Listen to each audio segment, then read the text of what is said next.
Well, good afternoon, folks. As you can see, I'm alone. Hopefully that's kind of temporary. But Kate's just, her blood pressure seems to be kind of spiking today, and she was feeling a little shaky, a little bit dizzy, and her blood pressure was running up into the 160, well, close to 170 over 90. So we decided that I'd go ahead and at least try this on my own for a little while and see how it goes. And then if she gets to feeling better, she's going to come in and join us.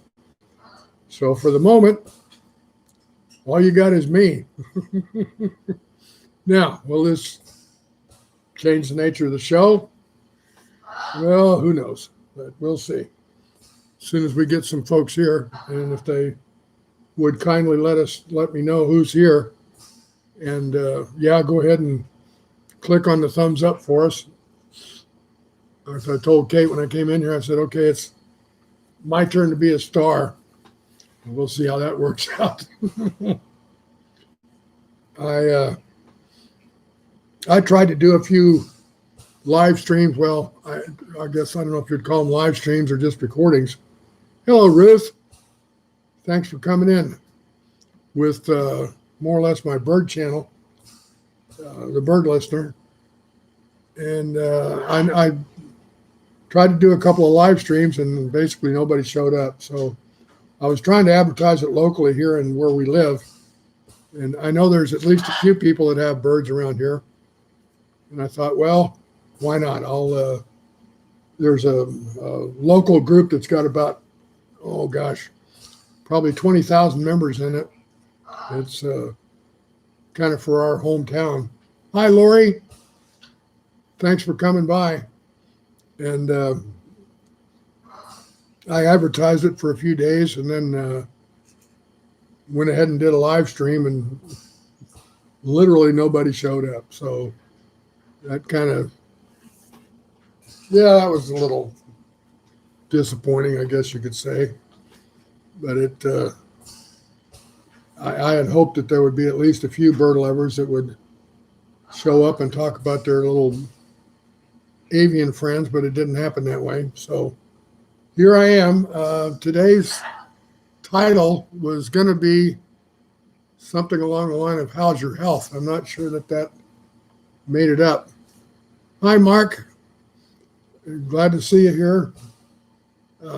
As far as how I'm doing,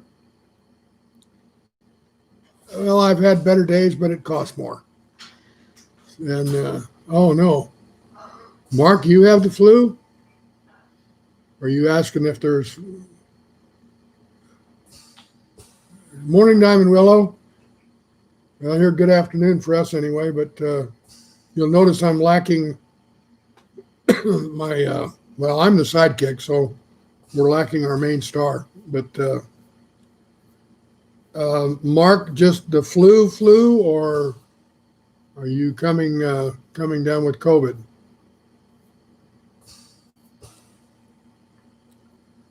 Laura, you got some pigeons, huh? Pet pigeons. So are they racing pigeons or that kind of a deal? Well, good. That's good, Mark. I'm glad it's not COVID. That's ugly. It's. I've been doing some reading on epidemics and pandemics here lately. A little history on that. When I was in the Air Force, my first 16 years was in the medical field. And although my specialty was called veterinary medicine, it actually was more veterinary public health. And the reason being is because the vast majority of diseases that are transmissible to man from animals, the so-called zoonotic diseases, are the ones that have been the root of all the really terrible pandemics down through history. It's either been mosquitoes or it's been fleas that would then bite mice, who then came in, and rats, and then came into our sphere and shed all of that. Bird flu, of course, which came directly from basically from chickens, starting back in China. But the ones that have really done a lot of damage over the centuries have all come through animals. So, hey, Celtic, how you doing there, partner? Good to see you. Thanks for coming by. And Lori, I'm hoping that your testing was negative after that 2-hour wait. And but to make a short story even longer, I've been studying pandemics and epidemics for 50 years or more. I used to get a weekly newsletter from the Centers for Disease Control. They call the Communicable Disease Report. And that one pretty well kept me up to date on what was going on all over the world as far as various outbreaks and things of this sort that the CDC was following. Amy, hi. Kate she's having her blood pressure is spiking right now. And, oh, God, Spanish flu. We'll talk about that in a minute. She may be in later, but we just kind of decided that I'd go ahead and pop in and try to get the ball rolling because she's checking her blood pressure. It was starting to creep up around 170 over 90 or so. And she was feeling kind of dizzy and just sort of weak. So I just, we decided she'd just stay away for right now and just rest a few minutes. And she's continuing that she, taking her blood pressure. It's not unusual, actually. She takes a couple of different medications, as do I. I have mild hypertension, not too bad. But, it's bad enough where I take medication for it, so I guess it's bad. And then, of course, when I was in the hospital last January, they did that ablation on my heart where they went in and burned a little bit up to normalize or regulate my heartbeat, because that was what was going nuts. Was my heartbeat was getting erratic. I didn't even know it. She should feel better. This is it's actually not a big surprise. Her blood pressure seems to fluctuate fairly dramatically from time to time, but it usually comes and goes, and she's she just took her pills, so maybe a half an hour ago. Oh, excuse me.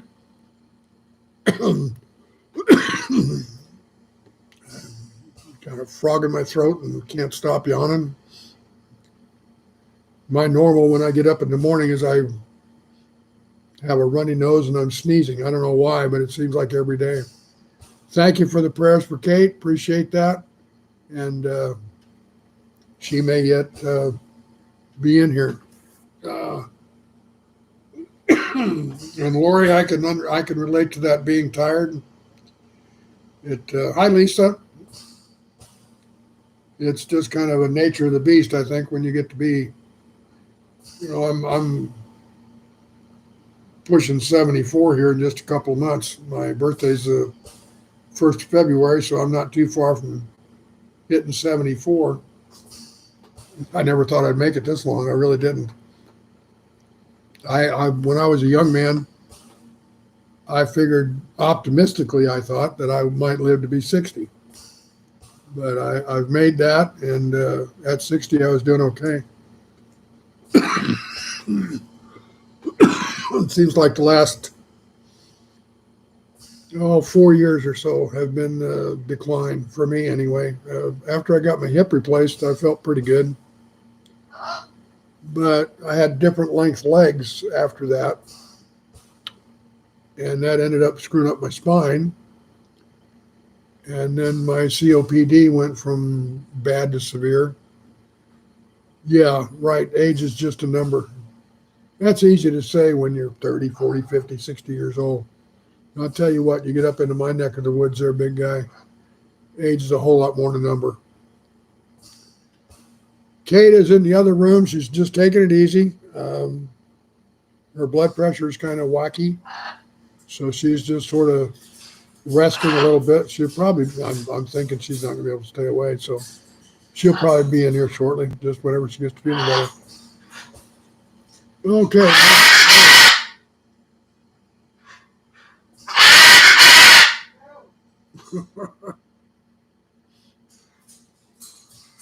Well, actually, that's the topic for today is health issues. So, oh, good. I'm glad you got your knives, Amy, and I'm glad they're good and sharp for you. I got to tell you, I was going to make those knives what I call scary sharp. And that means I take them all the way down to where I'm using a leather strop on them. And you could literally shave with them. Truly, you could. You just, if you ran down your arm, you'd just shave the hair right off your arm. But I thought, well, number one, when you do that, you've got such a fine edge on there that if you don't keep it up, it gets dull real quick. And number two, they are scary. Because, you literally just touch it, and it'll cut you. So I decided I would just go with what I considered to be not quite so scary sharp. So I'm glad they're working out for you. I was happy to do it. I enjoy doing that, actually.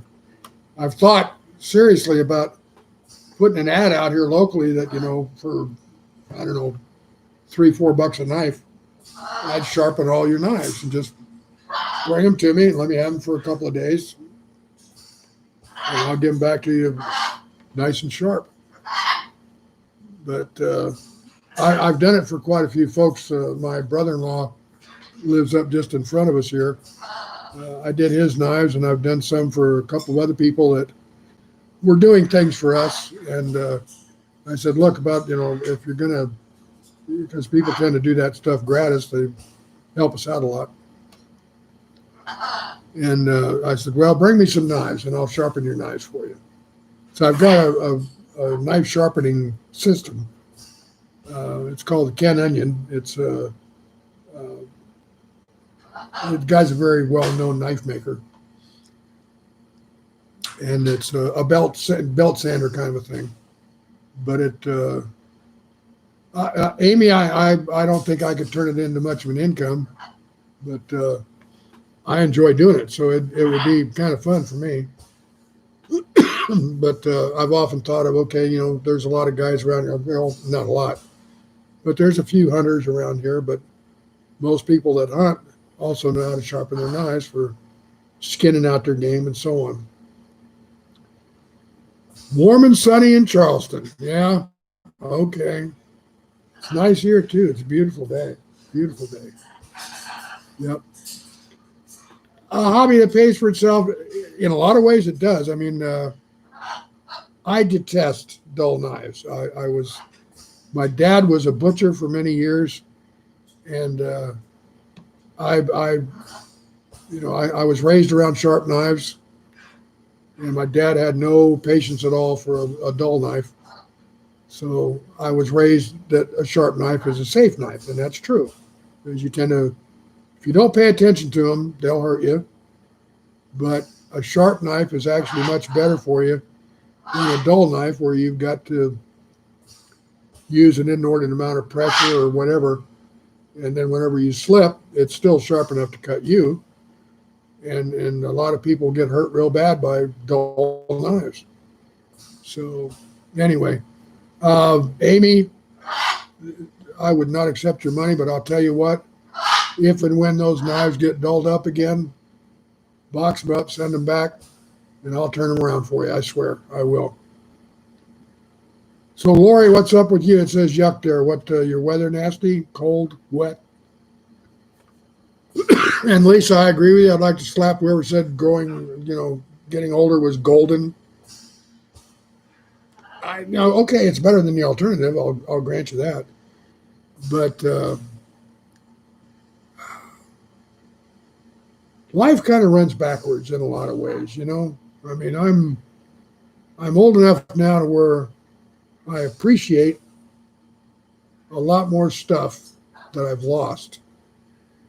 And I didn't appreciate when I had it. And it would be kind of interesting. it's like wealth is wasted on the old and youth is wasted on the young. It would be really nice if when we were young, we had enough wealth where we didn't have to worry about working or money or things of that sort.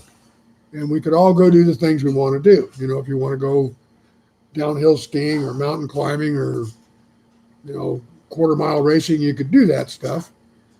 And then as you got older, then you went into the workforce after you'd learned a few lessons about life and go from there.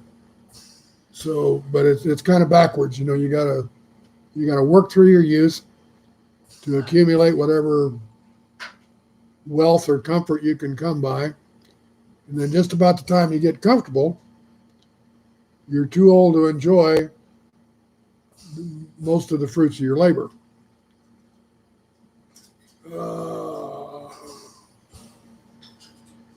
Thank you very much, Julie, for the money and everything else. Thanks a lot. Yep, smart dinner parties and playing tennis. Yeah, I played a lot of tennis when I was young. Played even more racquetball. I loved racquetball. I really did. I was fairly good at it. I guess you'd say I was what they would call a B-level player. I could give most people a run for their money, but I think I won more than I lost. I'll put it that way. But it's not so much that I'm not fast. Well, I wasn't. I wasn't fast, but I was quick, and there's a difference. And so I never could, even back in my high school days. The 40-yard dash would just kill me. But I could run 10 yards real quick. So figure that out. But I think that all goes back to when I was a kid. I had what they call valley fever. It's kind of like TB, but I've lived in 2 of what are supposedly only the 3 places in the world where you can get valley fever. And it left scars on my lungs from me when I was a little kid. So that inhibited my my air reserves, I guess, my long-windedness or anything. I would get winded really quick. So I could burst some speed and just, from point A to point B, if it just was a real short haul, I could do that. But, if I had to run a 100-yard dash, I'd be, panting like a saddle gun before I got there. Dust storms in Arizona. Boy, I've been through a few of those. I was raised in Arizona, so I know the weather there, the monsoons, and some of those nasty, nasty dust storms we used to get. Sam, good evening from the UK, and thank you for coming by. It's very, very nice of you to take a part of your evening and come and spend with us, or, well, right now, me. But, yeah, El Paso ought to be pretty nice about now. I think we're supposed to get some cold weather here toward the middle of the week, too. I mean, it's coming up on the end of November. It'd be kind of nice. If you want to give me $1 million, I'll be happy to send you my account number. You can just make the deposit directly. Yeah, who's decorating for Christmas already? Anybody? It's the last few years we haven't really made any effort. We live out here. It's just Kate and I in the country. We haven't done much for Christmas in the last few years. Not that we don't celebrate it in our hearts, because that's where it's supposed to be, but we do that. But as far as just going out there and decorating the house, I've gotten past that. Lori's still got Halloween stuff. Yep. Well, Sam, I'm glad you're here, period, or whatever you're doing. I'm glad to see you here. Thank you for coming by. Thank you to everybody. I mean, right now we got 18. Ooh, but only 9 thumbs up. Come on. Do your duty, folks. Hit that thumbs up button. Oh, Amy, that sounds nice. That, to me, cinnamon is one of the smells of Christmas. It really is. My mother used to make a cinnamon potpourri. She didn't call it that, but she would just put cinnamon sticks in a pot of water and boil that for a while, and the whole house would smell like cinnamon. That's one of the scents that just kind of takes me back to when I was a child when I smell cinnamon. It's kind of strange how an odor will do that, isn't it? How you smell a certain thing and bam, you're a kid again, Ooh, gingerbread, yeah. I love good gingerbread cookies too. Yeah.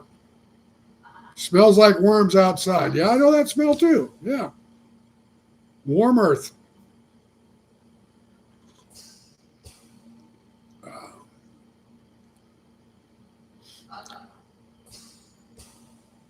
Happy, good to see you, partner. Thanks for coming by.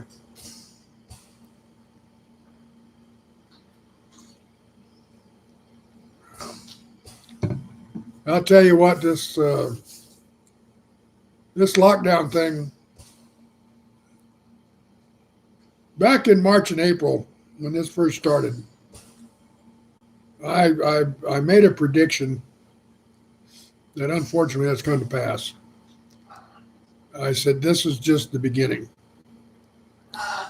And at that time, things were just kind of starting to explode, not by any means to the point that it truly has. And I said, this is not going to go away quick. And it may end up actually being a new norm, which I believe it has and will. That once the pandemic portion of this has kind of run its course, and you could say that COVID-19 is now part of, at least for some folks, part of our herd immunity, we're not going to get away from this COVID-19 very quickly. It is not going to be just kind of wiped out and we develop an immunity to it, or that we could get an annual vaccination against it. This is one that's going to stick with us, folks. And I think it's going to be, I have been out, I can count the number of times since first part of March that I've been outside this house. And every single one of them has been for something that I had to do. Go to a doctor, go get lab work done, and do something like that.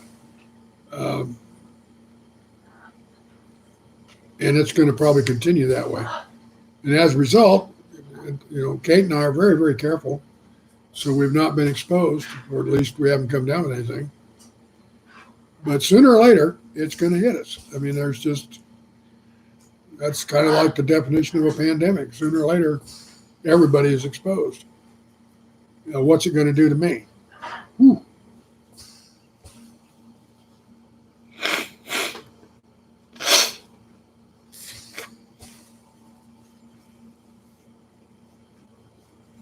I don't expect anything good. I'll put it that way. Tracy, thanks for coming by. Kate is having some issues today with her blood pressure, and she is just not feeling real good. So she's in the other room, just kind of still kicking back. She may well be watching this on her phone. I don't know. Lisa, I'm kind of the same mind. COVID would very likely kill me. With my lungs, my COPD is considered medically severe, and because of it, because of the COPD, I'm 100% disabled by the VA. So if I get COVID, I don't expect to do well. Although I was having a little chat with my son the other day. He lives out in Oregon. And I guess he and his sister invested in this 23andMe, and they got their reports back from, what genetically what they're prone to. Nothing. And I've always maintained all my life that my peasant genes have kept me healthy. I mean, there was a span of time there for many years when my then wife ran daycares and preschools every day for years. And she was always coming down with something. Me, I never, ever got sick. No colds, no flu, no bronchitis, no pneumonia, no nothing. And it actually used to piss her off because she'd be sicker than a dog. And here I am basically taking care of everybody. But I'm not sick at all, ever. I can count on one hand the number of colds I've had my whole life. I had pneumonia once, and that was bacterial pneumonia. So, that's rather hard to avoid if you get that. But viral pneumonia, never had it. So the only propensity in my genetic makeup is the possibility of diabetes. And my dad did have diabetes. I do not. I'm not even borderline. And here I am almost 74 years old. So, hey, Brett. And Sean, too. And let's see, what am I missing here? Sam only goes out to visit his allotment, medical purposes. Yep, heard that. Yep. And Lori, I know, too many health problems. Dorshore, hi. Good to see you here. I mean, if you're asking if I have a car, yeah, we got a couple. And, boy, I don't do a very good job of keeping up with this chat, do I? See, that's why live streaming isn't cut out for me. Well, Lori, here's hoping that the testing is negative for your son. It would be nice. Happy, I think there's just some of us that, I once watched a program about how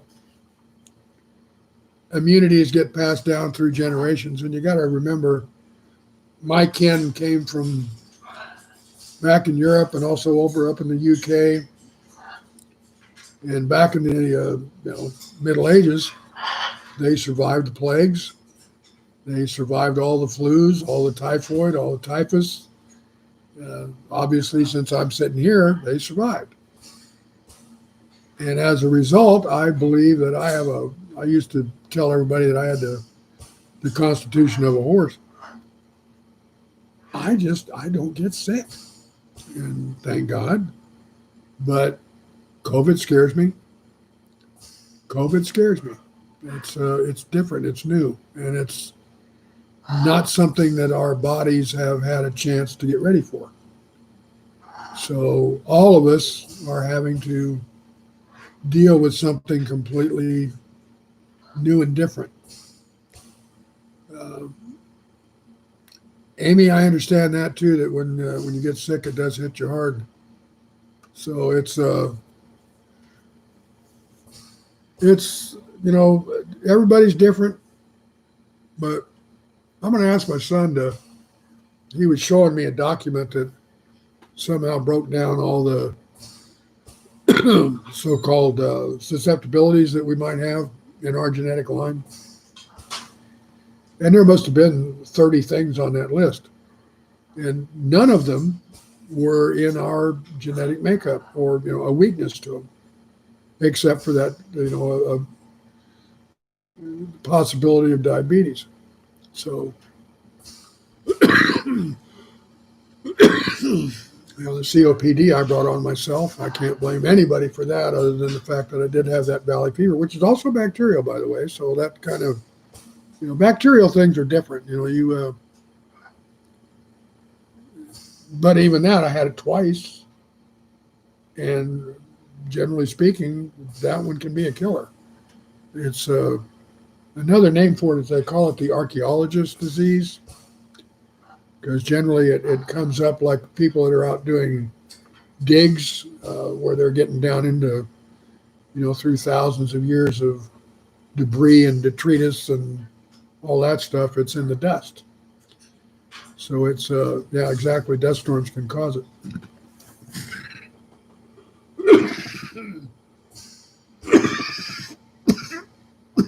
Darn it. Excuse me.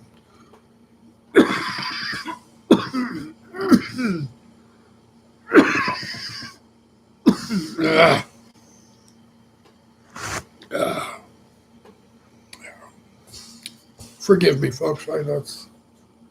This is kind of how every day starts. Happy, thank you very much. I appreciate that very much.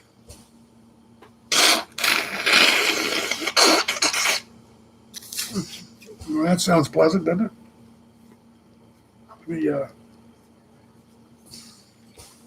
Let me hack and cough and sneeze and blow my nose on live TV. Gee, fun stuff.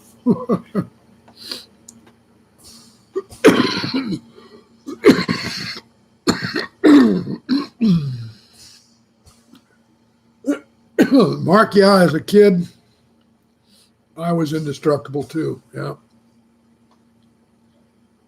Josh, Kate's just not feeling good. She's having some issues with her blood pressure, so she's just taking it easy for a little bit. Mark, what do you mean? Oh, I can't hear you. Coughing and sneezing? Yeah, well, you got the flu. Everybody has buggers, yeah. Asking about a weighted blanket. I'm curious about that. Does anybody else use that? Because I've seen those advertised, and I've wondered about those. Okay, Celtic, what was your early Christmas gift? You got to tell us.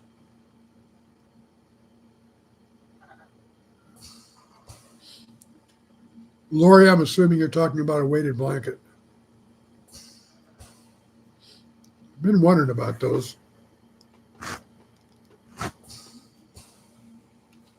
And also, what's the concept there? I mean, how do they weight it? Is it just heavier material or what?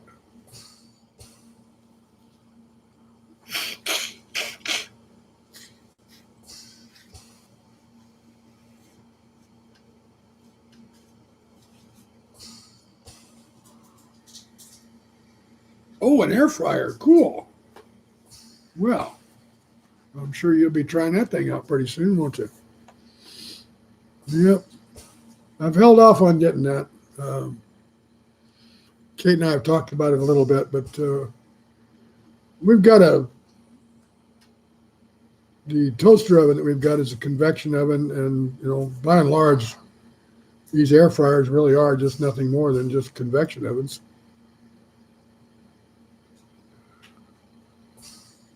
Well, Sam, if it works for you, that'd be great to get a weighted blanket.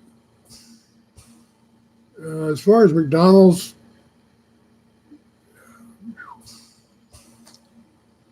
about the only thing I used to like out of there was their breakfast burritos. Those were pretty good. But they've screwed up the hamburger business pretty bad, actually. Glass beads in it. Wow. That's kind of unusual. Huh. Is it washable? I mean, Lori, can you just throw that thing in the washer and dryer?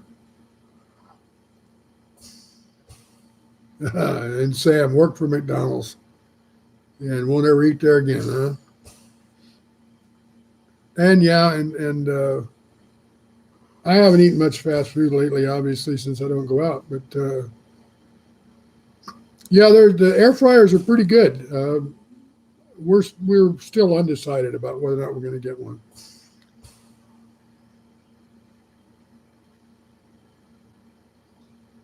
Ruth, as far as the MS and the autism and ADHD, if you really want my answer to that, we've messed up our environment to the point where, for example, microplastics. We don't realize it, but we are actually inhaling plastic all the time in our homes. And it's in our water, and they can't even detect it. It is microplastics. And I think that's kind of like back in, if you remember your history, The Roman Empire actually collapsed because of lead. What happened was they started using lead to line the inside of their ceramic jars that they kept wine in, because it kept the wine from leaking out, and it stored the wine longer. Well, what do you get whenever you drink lead or ingest lead? You get heavy metal poisoning, which leads to retardation, mental health issues, a lot of other physical ailments. And over time, a couple hundred years, once they started using lead in their pottery, wasn't too long after that, the Roman Empire pretty much collapsed from the inside out.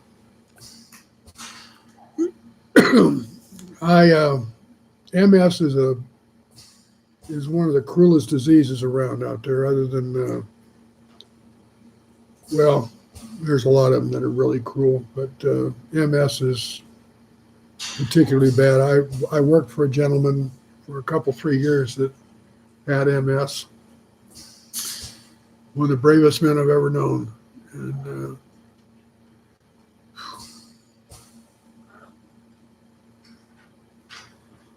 he was a police officer. Before that, when he was in the Navy, he was in what they call SWIC. Now, SWIC was the ones they called when the SEAL teams got in trouble. And SWIC would go in and grab them and pull them out. So, I mean, you're talking about a subset within a subset within a subset.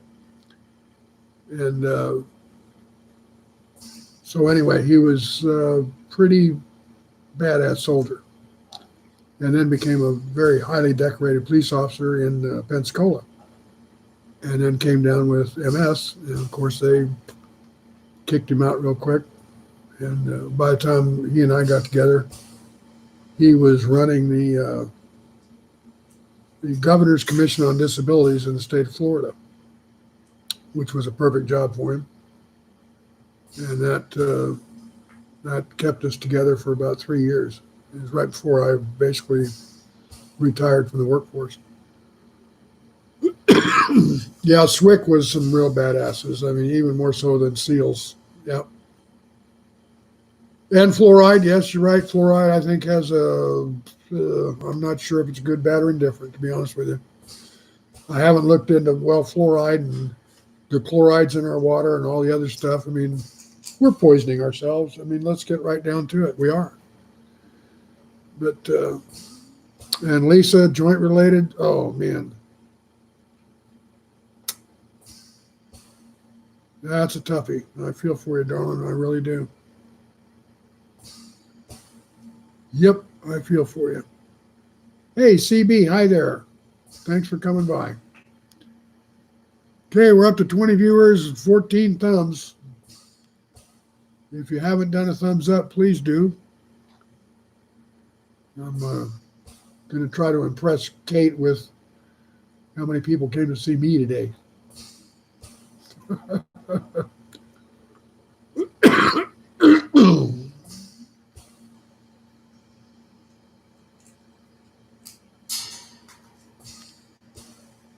Yeah, asbestos was, that's, now you're starting to get into big business. It's just like, I don't know if you all know it or not, but Teflon, all the nonstick coatings are dangerous. They vaporize at, they say, around 500 degrees, but they vaporize at a lot lower temperatures than that. And that puts what's called PCBs into the air, which are known carcinogens. Now, the reason I know a little about it is because they're extremely deadly to birds. We don't have any Teflon in the house anymore. Teflon poisoning has killed thousands and thousands of birds over the years. DuPont denied for years that it was causing problems, 20 years or better. And then finally, the truth came out.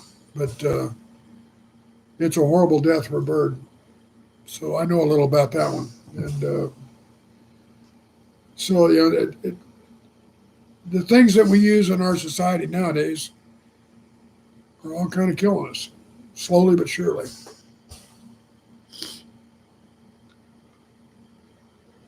25-pound blanket? Oh my God.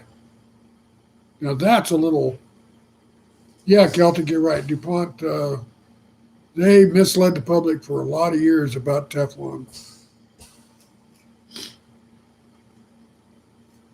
The little dog would suffocate under a weighted blanket because she might not be able to get out. Well, I guess that would be a factor. That would have to be taken into account on a decision. That's for sure.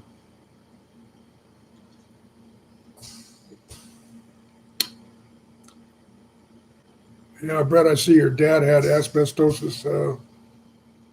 That's a bad way to go too. But just like back in the old days, coal miners had black lung disease, and they still went down there. And the miners, they weren't given benefits of hardly any kind. And then whenever they'd get too sick to work, mining companies would just throw them out. Yeah, Monsanto has been a big contributor to that too. Now, one of the other things, one of the big ingredients in like new mattresses, believe it or not, is formaldehyde. And that's kind of scary. But there are a lot of carcinogens that go into mattresses. But to try to buy a completely safe mattress, queen size, can cost you upwards of $5,000. They just don't make them. There's just, deathbeds out. You're right. Yep. Off-gassing from the mattresses. That's exactly right. And also, don't forget the paints that we put on our walls. There's all kinds of carcinogens in there. I did a long series of articles on all the dangers to birds from some of the products that we have around our homes. And it's really bad. I mean, I had no idea there were so many products that were really, really dangerous to us. Now, granted, they're micro doses. I mean, they're very, very small. But the way I look at it, for example, if Teflon can kill my birds, it can't be good for me no matter what the concentration is. So even if it's a low concentration, it's still nasty, still harmful. Okay, in Australia, farmers being taken to court by Monsanto for stopping using their products. Well, Monsanto's another one that used to patent their seeds, and then they were good for one season, and then you had to buy new seed the next year. You couldn't use any of their legacy seeds. I think that was,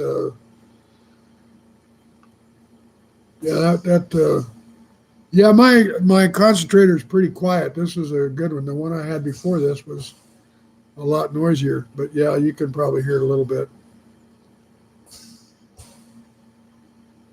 Well, Lisa, all I can tell you is whenever you do go looking for a new mattress, try to take a look at what goes into it, and something like that. Well, Amy, if you want birds, one of the first things you need to do is if you have any nonstick cookware, throw it out the back door, because that's the only way to keep them healthy.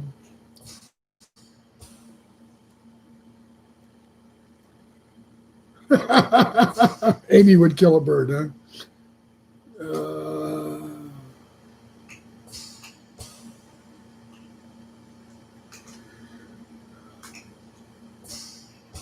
Bring a chicken inside. Well, yeah.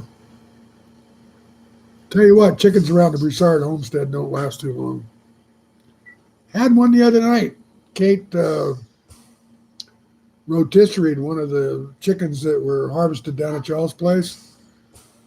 Well, that was good. She brined it first. We have found that brining helps to tenderize that chicken, by the way.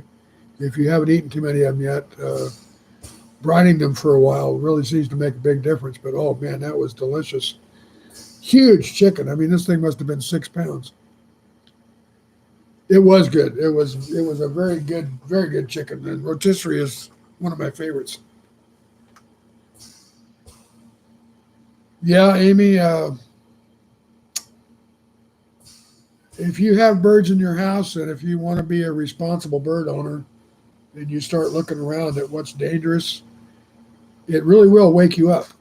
There's a lot of stuff in every American home that's just deadly. Not necessarily over the short term. You're talking years and years and years. But and I think there's a lot of the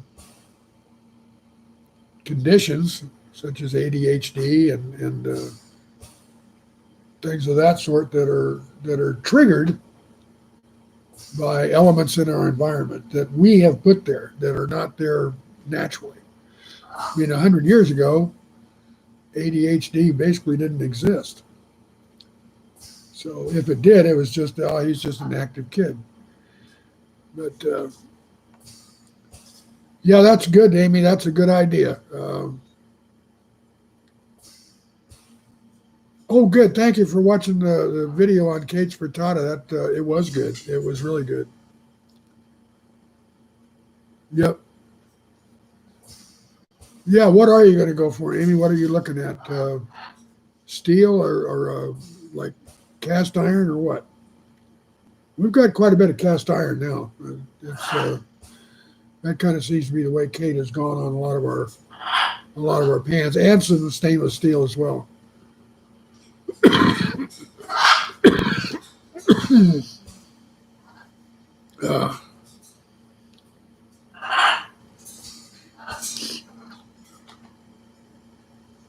Yeah, that frittata came out really good.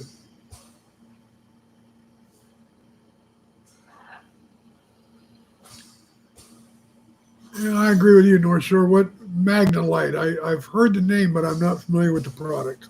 What's the advantage of the Magnalite, if I may ask?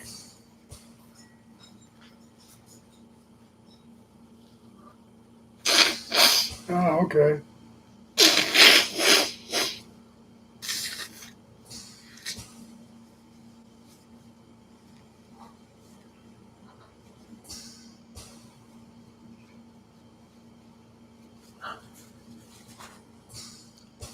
Big Wave, I agree with you. That we are working on getting a grant from the VA to do some significant remodeling of our home. I've just finished getting the final application in 3 weeks ago. Hopefully, we'll hear him sometime soon. If it comes through, now get this, it could be for as much as about $90,000, which would be really just wonderful. And one of the things that I want to do, one of the first things, is the bird room is over here to my left. And that's also where the back wall of the house is. Now, there is room in that back wall. It's actually the largest room in the house because there's 3 big bird cages in there. There's room enough there for a large door to go out the back of the house, which there's nothing there now. The only exit from the house is the front door and out through the laundry room. Now, the VA doesn't like that for somebody in my position being disabled because for safety reasons, I really only have one way in and out reliably. So anyway, if we can put in that big door, I'm going to have it made large enough to where I could just roll the cages outside. Now, that would be onto a deck that we also would have to have because that floor is about 3.5, maybe 4 feet above the ground level outside. So I need to have a deck out there and then, of course, stairs and a ramp to go down to the ground. And if we can do that, then I am going to really start putting the birds outside a lot. They need that outside time, and it's so much easier to clean cages outdoors because then you can just hose them down, and I can take a power washer to them and steam clean them and all that sort of stuff, and really make their environment a lot cleaner and safer too. So I'm hoping that within the next few weeks we'll know. Yeah, stainless steel and aluminum are both okay. They're all right for the birds. And Celtic, yeah, under a new president, hopefully we'll get some things changed. I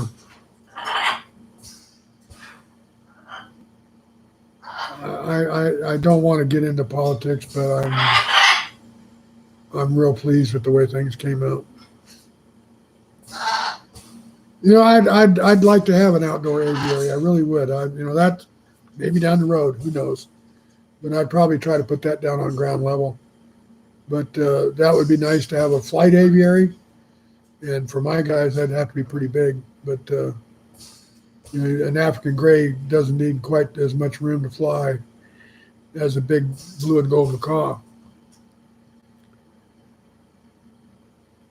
Yeah, Revereware makes some good stuff. And the copper bottoms, that's another one that I believe is pretty safe. Basically, it is just the ones that are coated with Teflon, and I believe they call them PTFEs, are the names for the coating that they use. But that, oddly enough, that stuff isn't just on cookware. It's on a lot of stuff. Like, for example, curling irons and the bottom of irons. A whole lot of different stuff. There's dozens of products that they end up putting Teflon on. Yeah.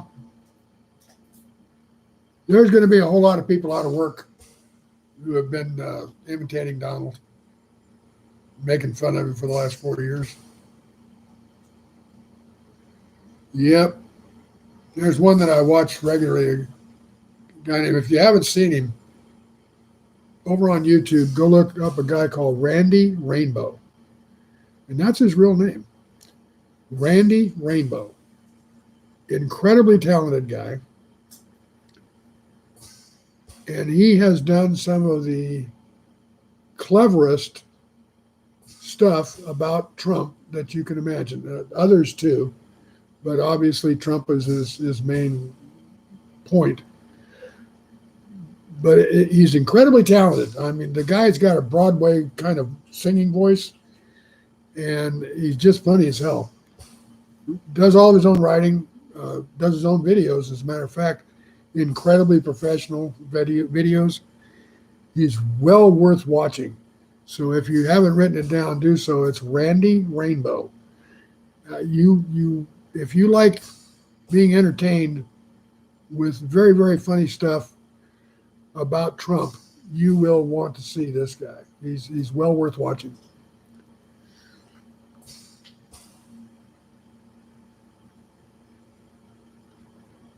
Revereware that you've been using for 54 years. Wow, Ruth, that's amazing. That is amazing. I do have a couple of knives that I've had that long.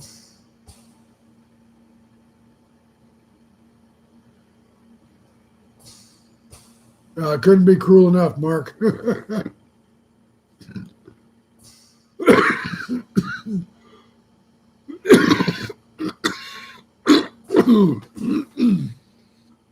Oh, pardon me.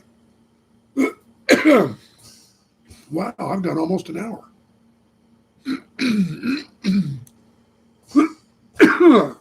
Is Sandy and Richard B., is that the one that sing the songs? Is she the one that sings the parody songs? Because I've seen her some too. And she's funny as hell.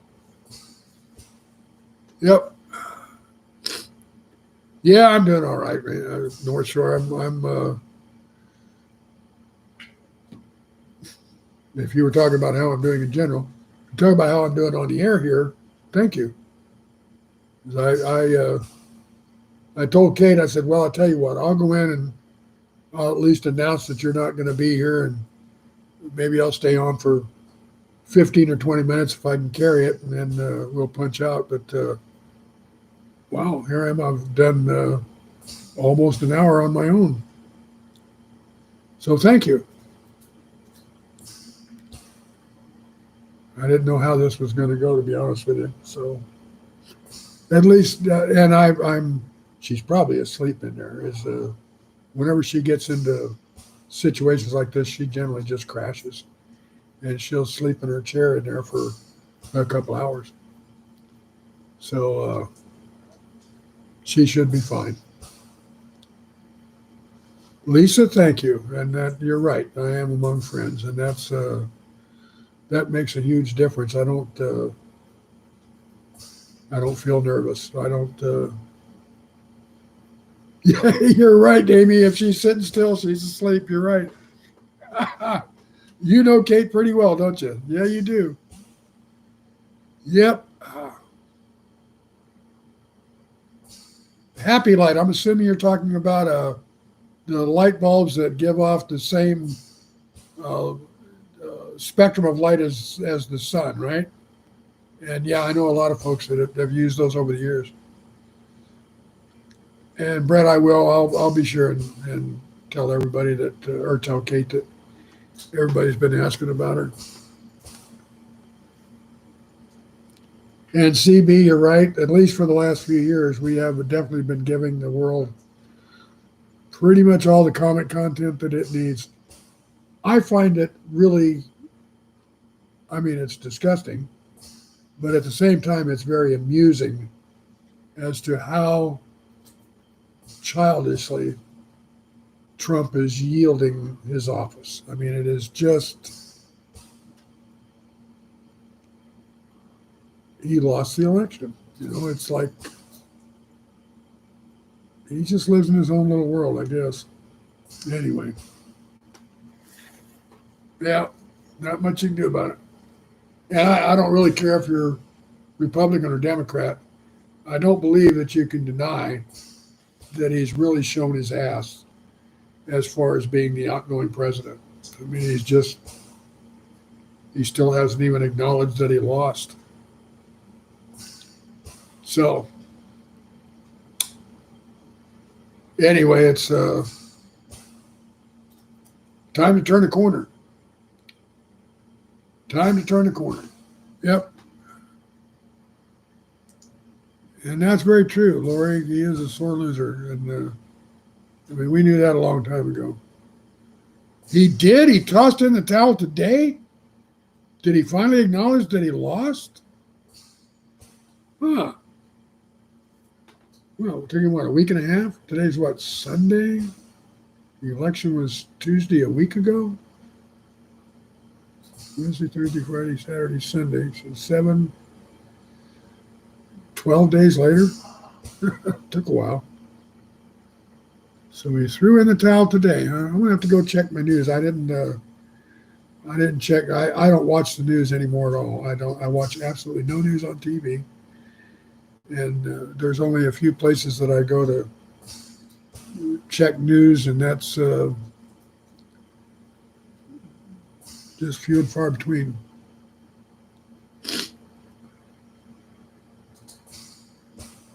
North Shore, every place that they've tried to do court proceedings, they've essentially been thrown out. Several judges have ruled against any findings of any kind of malfeasance at all.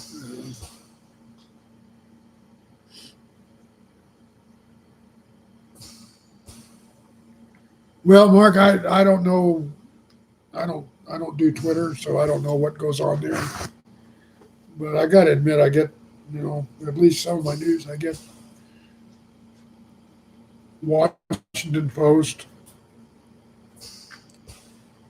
Huffington. Where else? A couple of places through Facebook that friends of mine throw up news stories, and I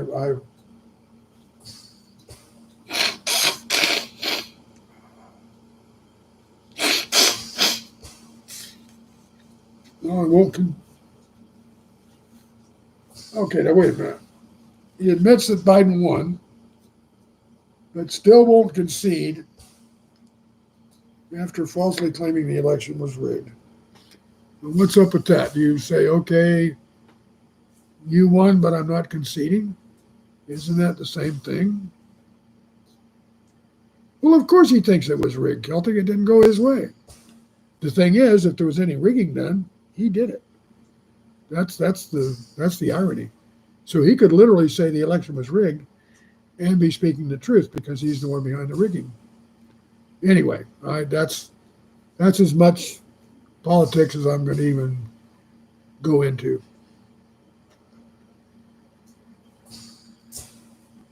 Yes, it was, Lisa. And,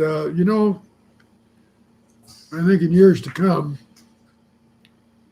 when history looks back on this era, they are going to bring up very tangibly that, over 146 million voters? Because if you figure there was, I can't remember the exact numbers, it seems like it was 76 million for Biden and 70 million for Trump. So that'd be 146 million votes. That's a lot. That's a lot. And so, if nothing else, it kind of woke up the American public to the fact that voting is important. We voted. I mean, I got to vote right out of the car. When we went down to our little voting station, they brought my ballot out to the car. And for Kate as well. She went in and told them that, we're disabled. And so they brought our ballots out to us in the car. So we were able to vote right there. Mark, it's a matter of who goes and who don't. It's now by the time they tally up all of the absentee and military votes from out of the country, I'm going to just guesstimate that it might end up being 180 million. But there are those that just don't vote. I mean, you can't make them. You can't make them. So there's a lot of people that just, screw it, I don't care. So, and yeah, there's true. That's, 300 million population. Not all of those are eligible voters. When you bear in mind that there are certain convictions for felonies that deny you the right to vote for life. Then there's children and minors. And there are others that, let's just say that due to medical conditions or mental health reasons, they're basically not allowed to vote. I mean, you have to be aware and cognizant and able to make decisions to be a voter. So out of 300 million, to have 180 million that could make the move and get up off their dead butts and go vote, that's a good thing. So I'm glad. Yep. There's a lot of them that choose not to vote, but there's a lot of felons that can't vote. And of course, children and minors. So that's, I would say that the percentage of eligible voters who actually got out there and voted was incredibly high. I don't know what the percentage might be, but it's got to be, I'm going to think, maybe even 75 to 80%, and in a lot of areas, maybe even more. Well, I have to agree with that. Yeah, the incompetent can't vote, but sadly, the uneducated can. You're absolutely right about that, Brett. Yep.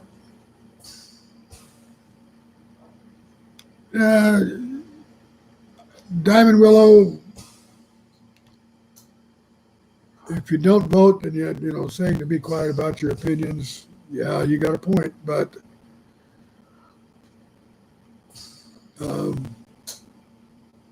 I don't know. That's a tough question. You can still have your opinions. Now, whether or not you vote, that's a personal choice. But complaining about the state of the union after not voting is a little bit hypocritical. I will agree with that. And Mark, there are certain felony convictions here in the U.S. that take away your right. You're disenfranchised. In other words, you can't vote. And North Shore, there are always other candidates. And don't forget, you always have a write-in. So on your ballot, if you don't want to vote for president, you can write in my fluffy dog. So, it's you don't have to vote for just one person or one other. There were independent candidates. There were Green Party candidates. There were candidates from other parties that are small. And then, of course, you always have the write-in. So, that's voting is a very personal right, and you do have a lot of options. So no, North Shore, you don't have to vote for one or the other. And the most common argument was, we're voting for the lesser of two evils. Well, a lot of folks feel that way. I'm hoping they're wrong. I'm hoping that Mr. Biden will kind of bring us back from the brink. We'll see. We'll see.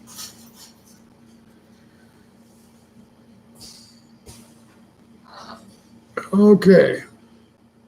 Yeah, you're right, Brett. There were more than a dozen candidates on the ticket. Yep. Mark Fluffy Dog probably did pretty good in a lot of states.